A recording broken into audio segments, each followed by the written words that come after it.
Assalamualaikum warahmatullahi wabarakatuh. Pada kesempatan ini, Pak Maman akan menyampaikan tentang kisah Nabi Nuh alaihissalam. Pak Maman akan membacakan dari buku Kisah 25 Nabi dan Rasul. Mari kita simak bersama-sama apa isi dari kisah dari 25 Nabi dan Rasul, khususnya Nabi Nuh.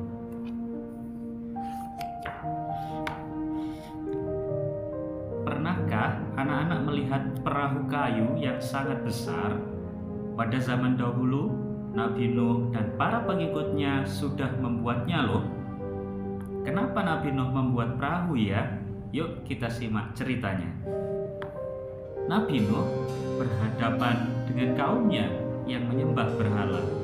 Dengan penuh kesabaran, Nabi Nuh menunjukkan bukti kebesaran Allah. Ada matahari, bulan, air, tumbuhan, binatang, dan lain-lain. Nabi Nuh juga memberitahukan akibatnya jika manusia melanggar aturan Allah. Beberapa penduduk mengikuti ajaran Nabi Nuh. Mereka umumnya orang-orang miskin. Sementara itu, orang-orang kaya sangat sombong. Mereka tidak percaya kepada Nabi Nuh.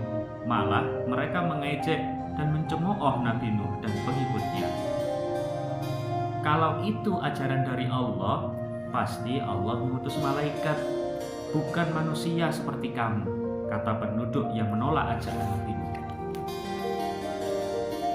Penduduk kaya itu pun meminta bukti kenabian Nabi Nuh. Nabi Nuh sedih mendengar permintaan mereka, lalu turunlah firman Allah. Di dalam Quran surat Hud ayat 36, dan diwahyukan kepada Nuh bahwasanya sekali-sekali tidak akan beriman di antara kaummu kecuali orang yang telah beriman saja. Karena itu, janganlah kamu bersedih hati tentang apa yang selalu mereka kerjakan. Kemudian Allah memerintahkan kepada Nabi Nuh untuk membuat kapal besar. Dengan petunjuk Allah, Nabi Nuh mulai membuat kapal bersama para pengikutnya. Namun, mereka yang menolak ajaran Allah menertawakan Nabi Nuh. "Hei, sejak kapan kalian jadi tukang kapal? Hahaha, bikin kapal jauh dari laut. Mau kemana?" Begitulah ejekan yang dilontarkan kepada Nabi Nuh dan pengikutnya setiap hari.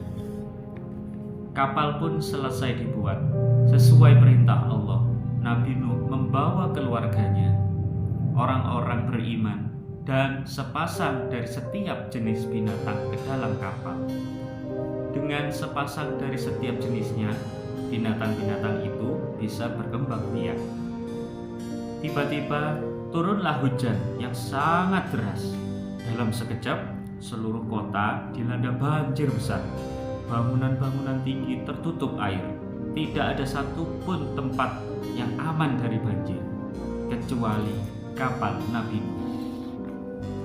Kapal Nabi Nuh yang sangat kokoh melaju di atas air, menantang gelombang besar. Tiba-tiba Nabi Nuh melihat anaknya yang bernama Kan'an. Kan'an sedang terombang-ambing gelombang. Tangannya menggapai-gapai mencari pegangan. Nabi Nuh pun memanggil anaknya agar segera naik ke atas kapal. Namun Kan'an menolak. "Aku akan mencari perlindungan ke gunung," kata Kan'an. Kan'an tetap menolak naik ke atas kapal. Tak lama kemudian, Kan'an pun terbawa gelombang dan menghilang dari pandangan Nabi Nuh. Nabi Nuh sangat sedih. Putranya tidak mau beriman kepada Allah. Kapal Nabi Nuh terus melaju mencari tempat untuk mendarat. Setelah air surut, Nabi Nuh dan pengikutnya tiba di Bukit Judi. Akhirnya mereka pun selamat. Di sana Nabi Nuh memulai kehidupan baru bersama orang-orang beriman. Nah, demikian tadi anak-anak kisah tentang Nabi Nuh alaihissalam. Dari kisah tadi bahwa Allah menunjukkan betapa kuasanya Allah dengan memberikan azab kepada kaum Nabi Nuh yang tidak mau beriman dengan adanya banjir besar yang melanda kaumnya Nabi Nuh. Sedangkan bagi kaum yang beriman diselamatkan oleh Allah bersama Nabi Nuh dengan kapal yang sangat besar. Demikianlah kisah Nabi Nuh yang dapat Pak Muhammad sampaikan. Semoga anak-anak bisa meneladani kisah dari Nabi Nuh alaihissalam. Assalamualaikum warahmatullahi wabarakatuh.